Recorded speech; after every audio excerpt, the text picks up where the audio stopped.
पढ़ते हो कि भाई फिजिक्स है, केमिस्ट्री है, बायो है ना। वैसे जब आप कॉलेज में जाओगे तो फिजिक्स के भी अलग अलग आप लोगों के क्या है, किताबें हैं, पाठ नहीं है, किताबें हैं। उसमें से पूरा एक विषय है आपका इलेक्ट्रॉनिक्स। उस पूरे विषय का आधार अपना 12th क्लास में दे रखा है। तो हम इस बेसिक चीज को, इलेक्ट्रॉनिक्स को पढ़ने जा रहे हैं। बहुत ही शानदार पाठ है। एक बार ध्यान रखिएगा, आप कहीं पर भी बीच में चूक गए का मतलब है आपका ध्यान भंग हो गया, तो आपको आगे का लिंक कुछ भी समझ नहीं आएगा। तो जब तक अपना पाठ चल रहा है, जितने भी बच्चे उपस्थित हैं, कभी ब्रेक ना लें, 5 मिनट भी अपना ध्यान ना चुकाएं, ठीक है। ध्यान से समझते जाए। स्टोरी टाइप स्टोरी है, कहानी चलती रहेगी अपनी, क्योंकि कहानी का बीच का हिस्सा निकल जाता है तो अपन आगे की कहानी को लिंक नहीं कर पाते, तो वैसे ही लिंक करना मुश्किल हो जाएगा, ठीक है। तो अपन लोग शुरू करते हैं अपना पाठ इलेक्ट्रॉनिक्स। इलेक्ट्रॉनिक्स की कुछ अपनी पूरी क्लास है। इलेक्ट्रॉनिक्स पाठ पे आने से पहले अपन को छोटी मोटी चीजें समझते हैं जो इस पाठ में अपन लोगों को यूजफुल होगी, योगदान करेगी। कुछ शब्दों के तात्पर्य, जैसे कि सर्वप्रथम हम समझते हैं ऊर्जा स्तर किसे कहते हैं। तो ऊर्जा स्तर क्या है, तो आप सब जानते हैं कि आपका नाभिक होता है, नाभिक के चारों ओर इलेक्ट्रॉन्स रिवॉल्व करते हैं, यानी कि किसी कक्ष में गति करते हैं। ये हमने पहले पाठों में पढ़ रखा है। माना कि पहली कक्ष है n=1, दूसरी है n=2, ऐसे करके हमारी कक्ष आगे बढ़ती रहती है। तो ये जो प्रत्येक कक्ष है, वैसे कितने चलो फोन किसके पास है?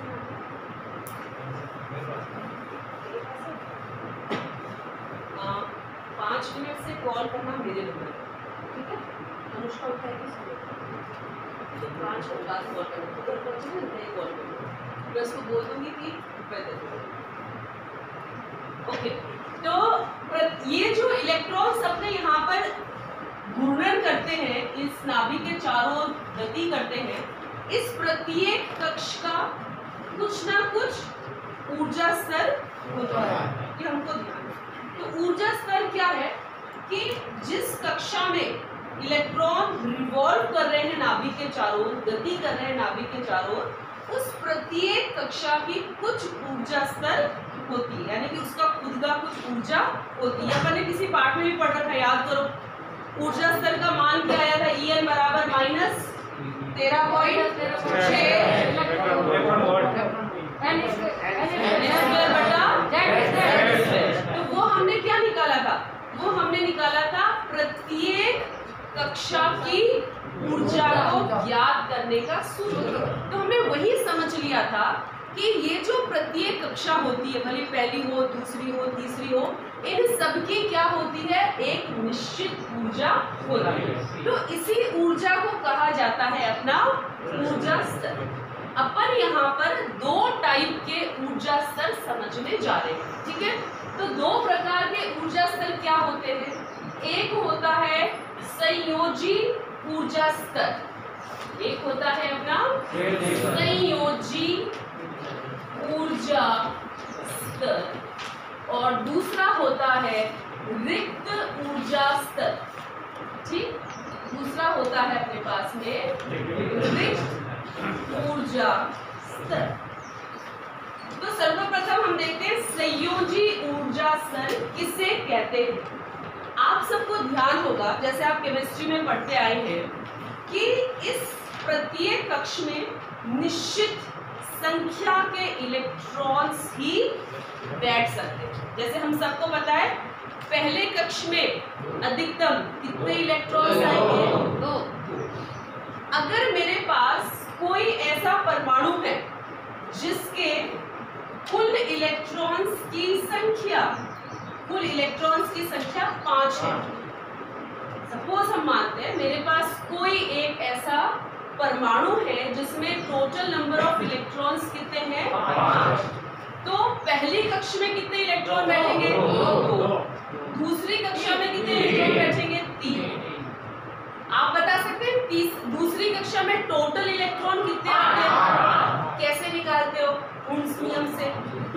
स्क्वायर केमिस्ट्री में पढ़ते हो आप, है ना। तो पहली कक्षा में अधिकतम इलेक्ट्रॉन की संख्या हो सकती है 2, दूसरी कक्षा में अधिकतम इलेक्ट्रॉन की संख्या हो सकती है 8, ये हमें ज्ञात है। तो अगर मेरे पास 5 इलेक्ट्रॉन्स है तो उस स्थिति में पहली कक्षा में जाएंगे 2 और दूसरी कक्षा में जाएंगे 3। तो ये जो आखिरी इलेक्ट्रॉन जिस भी कक्षा में जाता है, ध्यान से सुनो, आखिरी इलेक्ट्रॉन जिस भी कक्षा में जाता है उस कक्षा के लिए ऊर्जा स्तर को कहा जाता है संयोजी ऊर्जा स्तर। क्लियर? वापस हमने क्या कहा?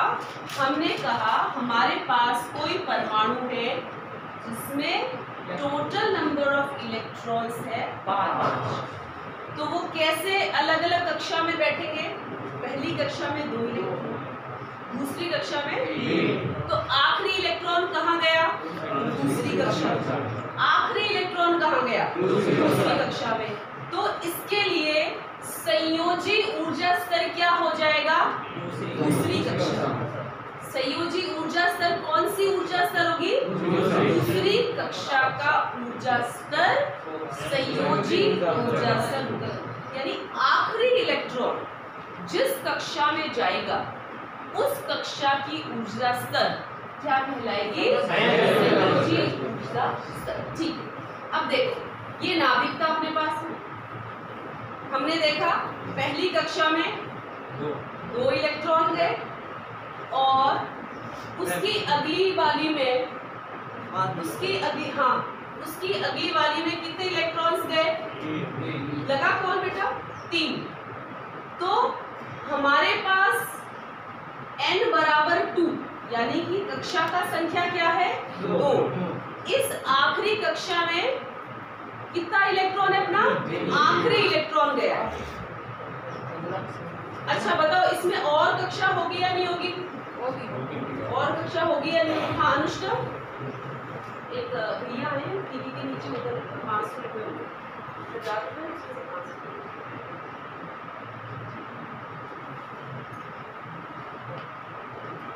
अच्छा मानते हो आगे और भी कक्षा होगी? आगे और भी कक्षा होगी या नहीं होगी? तो बच्चों ये जो बाकी की बची कक्षाएं हैं, यानी कि आखिरी इलेक्ट्रॉन जिस कक्षा में गया उसको छोड़ के जितनी भी बाकी की ऊपर की कक्षाएं हैं उनकी ऊर्जा स्तर को कहते हैं ऊर्जा स्तर। 2 ऊर्जा स्तर हमने पढ़ी। संयोजी ऊर्जा स्तर किसको बोलते हैं? आखिरी इलेक्ट्रॉन जिस कक्षा में जाएगा उसका जो भी ऊर्जा होगी वो कहलाएगा संयोजी ऊर्जा स्तर। बाकी की बची, ऊपर वाली सारी खाली है, तो बाकी की बची सारी की सारी कक्षाओं की ऊर्जा कहलाएगी रिक्त ऊर्जा स्तर। तुम्हें नाम से ही पता लगा रिक्त है, यानी वो खाली है, यानी कि वहां पे कोई भी इलेक्ट्रॉन नहीं है। ये 2 कंसेप्ट है। अब देखिए सोच के बताएं कि इन दोनों में से ऊर्जा किसकी अधिक? जैसे जैसे आप नाभिक से दूर जाओगे वैसे वैसे ऊर्जा बढ़ेगी या कम होगी? बढ़ेगी। सूत्र क्या है अपने पास में? -13.6 बटा n बढ़ रहा है और देखो उत्तर माइनस में है अपने पास, ठीक है ना। तो जैसे जैसे ऊपर जाओगे वैसे वैसे ऊर्जा का मान बढ़ेगा। प्रथम कक्षा हाइड्रोजन के लिए ऊर्जा का मान मैंने आपको सिखाया है, कितना होता है? -13.6 इलेक्ट्रॉन वोल्ट। समझाया आप लोगों को? तो जैसे जैसे ऊपर जाओगे वैसे वैसे इनकी ऊर्जा का मान बढ़ेगा। ऊर्जा का मान बढ़ेगा। तो हमने एक कंक्लूजन निकाला कि इसकी ऊर्जा, मैं इसकी ऊर्जा EV से दे दूं सपोज, तो इसकी ऊर्जा कम होगी या अधिक? कम होगी। किससे? ठीक है। तो मैंने मेरे दिमाग में एक कंसेप्ट डाला, एक मैंने दिमाग में पिक्चर क्या बनाऊंगी मैं कि जो संयोजी ऊर्जा स्तर है वो नीचे होगा, जो संयोजी ऊर्जा स्तर है वो नीचे होगा, और जो उच्च रिक्त ऊर्जा स्तर है वो कहाँ होगा? ऊपर। तो दिमाग में सिर्फ पिक्चर बना लो। क्या पिक्चर याद करनी है मुझे कि संयोजी ऊर्जा स्तर का लेवल हम नीचे लिखेंगे, तो इससे हमें समझ आएगा इसके ऊर्जा का मान कम है, जबकि रिक्त जो कि ऊपर है उनके लिए ऊर्जा का मान अधिक है, तो वो कहाँ रहेगा? अपना ऊपर की ओर रहेगा। क्लियर? अब देखो, हमने दो प्रकार की ऊर्जा स्तर देखी। दोनों ऊर्जा स्तर किसके लिए देखी? एक परमाणु की। हमने बात किसके लिए कही? एक परमाणु की। क्या कोई भी पदार्थ होता है उसमें एक ही परमाणु होता है? क्या उसमें एक ही परमाणु होता है? नहीं, बहुत सारे परमाणु होते हैं। मैं आपको एक छोटा सा उदाहरण लूं कि अगर हम आयतन ले लें 1 सेंटीमीटर क्यूब का, यानी लंबाई, चौड़ाई और ऊंचाई एक इतने से के अंदर लमसम, अगर मैं नॉर्मल बात करूं तो हमारे कुल परमाणु कितने होते हैं? 10 की घात 26 परमाणु। ये सब फिगर याद नहीं करना, समझ रहे हैं अपन। जहां से याद करना होगा मैं उसे बता दूंगी। तो देखो, इतना सा टुकड़ा, 1 सेंटीमीटर क्यूब आयतन का टुकड़ा, उसमें कितनी अधिक संख्या में परमाणु होते हैं। एक के बाद मुझे कितने जीरो लगाने हैं? समझ? तो होता क्या होगा अगर मैं 2 परमाणु की बात करती? देखो यहाँ पे समझो, ये एक परमाणु, इसमें 2 इलेक्ट्रॉन, और बाहर अपने कितने डाले थे? अगर मेरे पास 2 परमाणु होते और वो क्या बना रहे होते? कोई पदार्थ बना रहे होते, तो इन 2 परमाणुओं का पास में रखा जाना अनिवार्य था। पास में तो रखोगे इसे, भाई कोई पदार्थ कब बनेगा? ये चौक भी कैसे बनी है? ये चौक भी तो आपके कैल्शियम के परमाणुओं से ही बनी है। तो ये परमाणु आपको क्या लगते हैं? बहुत नजदीक रखे जाते हैं। किसी भी पदार्थ के निर्माण के लिए जो भी परमाणु है वो बहुत करीब होता है, उनके बीच का जो गैप होता है, डिस्टेंस होता है, दूरी होती है, वो बहुत ही कम होता है। अब देखो मजे की बात, तुम्हें लगता है जब ये परमाणु पास होंगे तो कुछ बल लग रहे होंगे? देख, अकेले में तो मुझे पता है कि ये कौन सा बल लग रहा है, गोल घूम रहा है, तो वो कौन प्रदान कर रहा है अभिकेंद्रीय बल इसको? ये तो हम जानते हैं। नाभिक के अंदर कौन सा बल लग रहा है? प्रबल नाभिक, ये हम सब जानते हैं। अब 2 हैं तो क्या करेंगे? ये इलेक्ट्रॉन इलेक्ट्रॉन को करेगा प्रतिकर्षण, ये नाभिक इन इलेक्ट्रॉन को करेगा आकर्षण। तो देखो कितने सारे आपके बल लगेंगे। यहाँ पे सब आकर्षण, ये इलेक्ट्रॉन इलेक्ट्रॉन को करेगा प्रतिकर्षण। ये तो 2 की कहानी है। ऐसे ही मुझे कितने परमाणु लेने होंगे सिर्फ 1 सेंटीमीटर क्यूब के लिए? 10 की घात 26। सोचो, इतने से टुकड़े के निर्माण के वक्त इतने सारे परमाणु जब नजदीक आते हैं तो उनके मध्य कितने ही सैकड़ों बल लगते हो, मानते हो? ये सभी जब बल लगते हैं तो उसके फलस्वरूप आपका एक पदार्थ का निर्माण होता है। और हम यह मानते हैं क्योंकि जो भी पदार्थ बन रहा है वह एक सेम टाइप के परमाणु से बन रहा है। तो हम मानते हैं कि अगर मेरे पास एक पदार्थ है, उस पदार्थ की सभी संयोजी ऊर्जा स्तर अन्योन्य क्रिया करेगी। क्या करेगी? अन्योन्य क्रिया करेगी और एक सतत यानी कंटिन्यूस, लगातार, और एक सतत अभिरचना करती। क्लियर? इसी प्रकार ये तो संयोजी के लिए होगा। और ऊपर क्या है तुम्हारा? रिक्त ऊर्जा स्तरों, रिक्त विशिष्टता स्तरों से निर्माण बैंड को कहते हैं चालक बैंड। और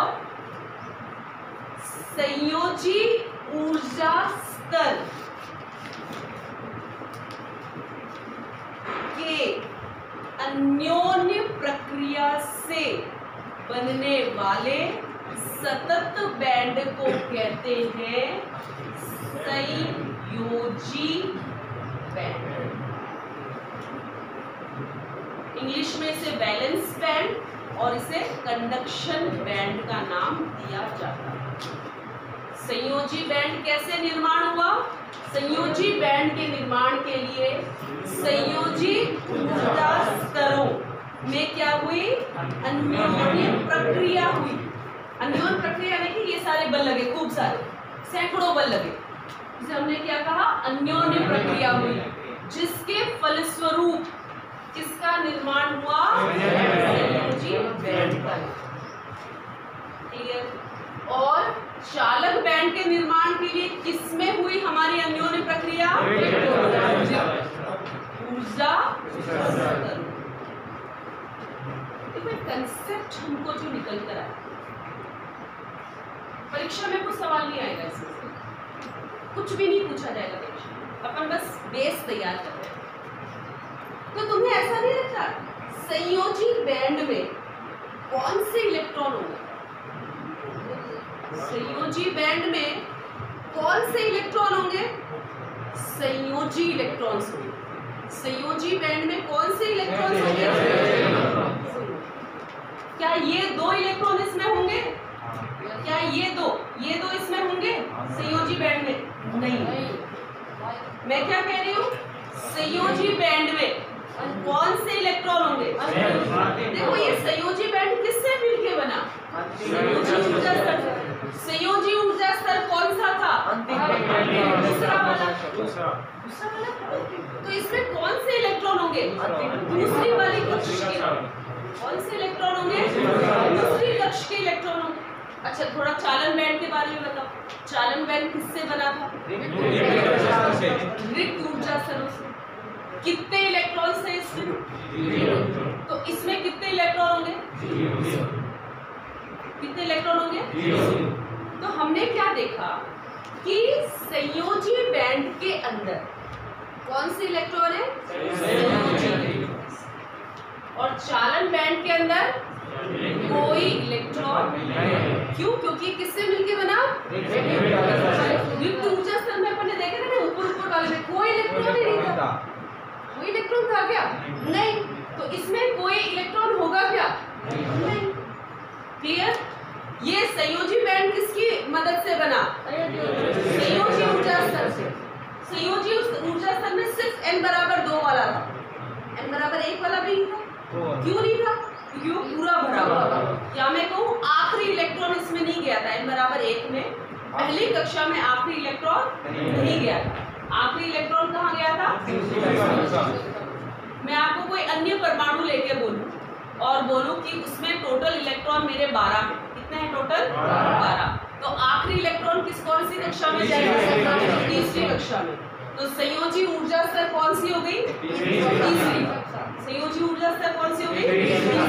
यानी यहाँ पे कौन सी ऊर्जा स्तर के आएंगे? तीसरी कक्षा। क्लियर हो रही है बात? कुछ समझ आ रही है? फिर हमने क्या कहा कि ये जो रिक्त थे तुम्हारे, उसकी ऊर्जा कैसी थी? ज्यादा या कम? ज्यादा थी। और इसकी संयोजी की? तो देखो हमने संयोजी बैंड नीचे बना दिया क्योंकि इसकी ऊर्जा क्या है? चालक बैंड किससे बना? रिक्त ऊर्जा स्तर से बना। रिक्त ऊर्जा स्तर की ऊर्जा क्या थी? तो हमने इसको ऊपर बना दिया, यानी कि इसकी ऊर्जा ज्यादा है। इसको नीचे बनाया, यानी कि इसकी ऊर्जा। यहाँ तक बात की। ये जो सबसे ऊपरी लेवल आपको दिख रहा है, सबसे उच्च स्तर, ये सब ऊर्जा स्तर। संयोजी बैंड किससे बना? तुम्हारी किताब किससे बनी? पन्नों से, पेजेस से। पन्नों से किसका निर्माण हुआ? किताब। उसी प्रकार संयोजी बैंड किससे बना? संयोजी बैंड किससे बना? ऊर्जा स्तर से। चालक बैंड किससे बना? रिक्त ऊर्जा से। मानते हो? ठीक है। अब ये जो सबसे ऊपरी ऊर्जा स्तर है, ठीक है, इसको हम दर्शाएंगे EV द्वारा। EV क्या है? संयोजी बैंड का उच्चतम, सबसे ऊपर है ना बेटा, उच्चतम स्तर की ऊर्जा, या इसको नॉर्मल भी कह देते हैं अपन। EV क्या है? संयोजी बैंड की ऊर्जा। नॉर्मल भाषा में अपन ये भी कह देते हैं EV क्या है? संयोजी बैंड की ऊर्जा। इंग्लिश में क्या कहते हैं इसको? वैलेंसी। अरे वैलेंसी होती है ना, केमिस्ट्री में वैलेंसी गीत गाते हो ना, वैलेंसी कैसे पता लगती है? आखिरी कक्षा से। यहाँ पे भी तो आखिरी कक्षा, तो आखिरी कक्षा का मामला चल रहा है। तो ये बैंड भी क्या कहलाता है? Valence band. इसलिए इसका नाम क्या है? EV। V यानी वैलेंसी, आखिरी कक्षा। ठीक है। इसके निम्नतम स्तर को, ये इसका सबसे नीचे वाला, बाकी ऐसे ऊपर तक है, इसके निम्नतम स्तर की ऊर्जा को दर्शाएंगे EC द्वारा। EC क्या है? चालक बैंड की ऊर्जा स्तर का मान। ठीक है, या मैं इसे क्या कहूंगी? चालक बैंड की निम्नतम, सबसे नीचे निम्नतम स्तर की ऊर्जा, जो आपको समझ आता है, याद रहता है आपकी इच्छा। EV क्या है? देखो EV और EC को समझना बहुत जरूरी है। आगे की जो बात चीजें पढ़ेंगे अपन, वो EV और EC पे ही आधारित है। इसमें कंफ्यूजन मत होने देना अपने आप को, इसमें कोई भी प्रॉब्लम नहीं आनी चाहिए आपको। EV क्या है? संयोजी बैंड के ऊर्जा का अपन ने नाम दे दिया EV, और EC किसका नाम दिया? चालक बैंड के ऊर्जा स्तर का नाम दे दिया EC। यहाँ तक क्लियर? दोनों में से बड़ा कौन है? EC बड़ा और EV छोटा। कोई डाउट? हाल फिलहाल मेरे लिए चालक बैंड में इलेक्ट्रॉन्स की संख्या 0, कोई भी इलेक्ट्रॉन नहीं है चालक बैंड में, और यहाँ पर इलेक्ट्रॉन्स है, तो निर्भर करेगा अपन ने कौन सा परमाणु लिया है। यहाँ तो कोई डाउट? देखो आपको एक छोटी सी बात मैं एक लाइन में समझा देती हूँ, जिसके कारण अपन एक बहुत अच्छा बड़ा टॉपिक करने जा रहे हैं। बच्चों नाम देखो, इसका नाम क्या है? चालक। मतलब कुछ ऐसा, चालक सुनते ही मेरे दिमाग में शब्द ऐसा आता है कि चालक कोई ऐसा पदार्थ जिसमें कि इलेक्ट्रॉन्स आराम से घूम सके, और वो होते हैं जिम्मेवार किसके?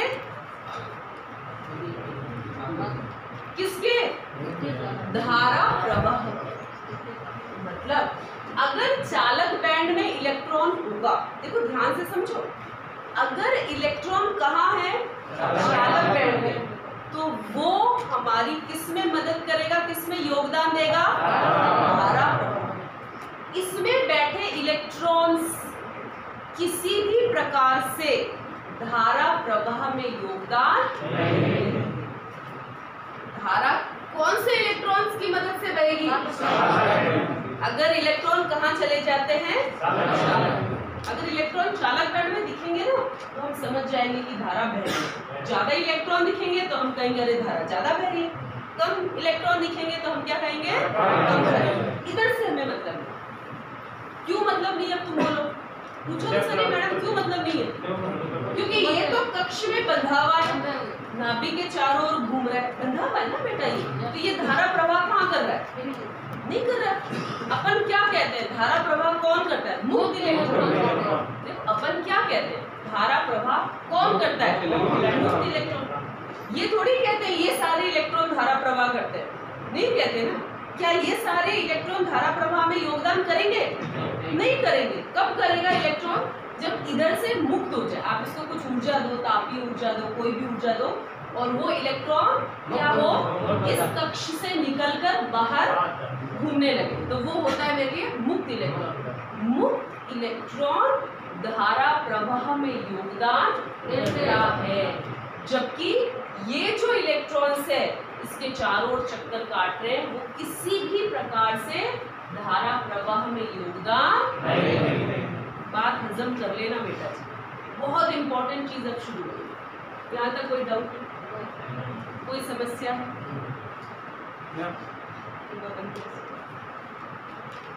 हाँ बोलो। आपने कहा कि इसमें चालक बैंड में कितने प्रकार के होते हैं बताओ? पदार्थ कितने प्रकार के होते हैं? कौन कौन से? चालक, अर्धचालक और कुचालक या अचालक। क्या है भाई ये सारे? क्या है? चालक ऐसे पदार्थ जिसमें मुक्त इलेक्ट्रॉन्स की संख्या बहुत अधिक, यानी ये धारा प्रवाह में बहुत ही अच्छे से, बहुत ही सरलता पूर्वक अपने में से धारा प्रवाहित होने। कुचालक यानी इसके उल्टे, ऐसे पदार्थ जिसमें मुक्त इलेक्ट्रॉन की संख्या नगण्य, ये अपने में से धारा प्रवाहित। ये अर्धचालक, अर्ध यानी आधे चालक। ये आधे चालक कैसे है ना? अर्धचालक यानी कि क्या ये कभी चालक हो जाते हैं और कभी कुचालक, या फिर क्या इसमें मुक्त इलेक्ट्रॉनों की संख्या साधारण है? तो अपना जो पूरा पार्ट है वो अपना पूरा का पूरा पार्ट लगभग अर्धचालक के ही पर अर्धचालकों को भली भांति यहाँ पर पढ़े। तुमने ये सेम टॉपिक्स पार्ट नंबर 5 में भी पढ़े थे। कहाँ पढ़े थे आपको याद करा दूं मैं तो? ओम का नियम पढ़ा था वहां पे आपने। फिर आपने वहां पे 3 अंतर पढ़े थे कि ताप बढ़ने पर चालकता कैसे प्रवाहित होती है, या फिर प्रतिरोधकता में ताप बढ़ने पर क्या फर्क होता है। उस टॉपिक को मैं आज वापस आपको समझाऊंगी, ठीक है? तो अपने पदार्थ 3 प्रकार के हैं, चालक, अर्धचालक और कुचालक। इन तीनों पदार्थों की व्याख्या अपन सब मिलकर अभी करेंगे, पर किसके आधार पर? बैंड स्तर के आधार। किसके आधार पर? बैंड स्तर कोई नई चिड़िया तो नहीं है ना, अभी अभी पढ़ी है बैंड स्तर, ठीक है? अब समझो, पहला है चालक। ध्यान पूर्वक समझे, परीक्षा में सवाल आया हुआ है। बैंड स्तर के आधार पर अपन को पदार्थों की व्याख्या करनी है। हमें ज्ञात है पदार्थ 3 प्रकार के होते हैं, चालक, अर्धचालक और कुचालक। एक एक करके अपन तीनों को इस हिसाब से पढ़ेंगे। किसके हिसाब से पढ़ेंगे? चालक, चालक बैंड नहीं, दूसरा। चलो देखिए, पहला टॉपिक चालक, समझाती हूँ मैं आपको। हमने देखा इसमें मुक्त इलेक्ट्रॉन्स कितने होते हैं बेटा? असंख्य, अनंत, अनंत। चालक बैंड में हमने क्या कहा था? कोई इलेक्ट्रॉन। चालक बैंड में हमने क्या कहा था? कोई इलेक्ट्रॉन। किंतु यदि इलेक्ट्रॉन चालक बैंड में आ जाता है तो वो क्या करता है?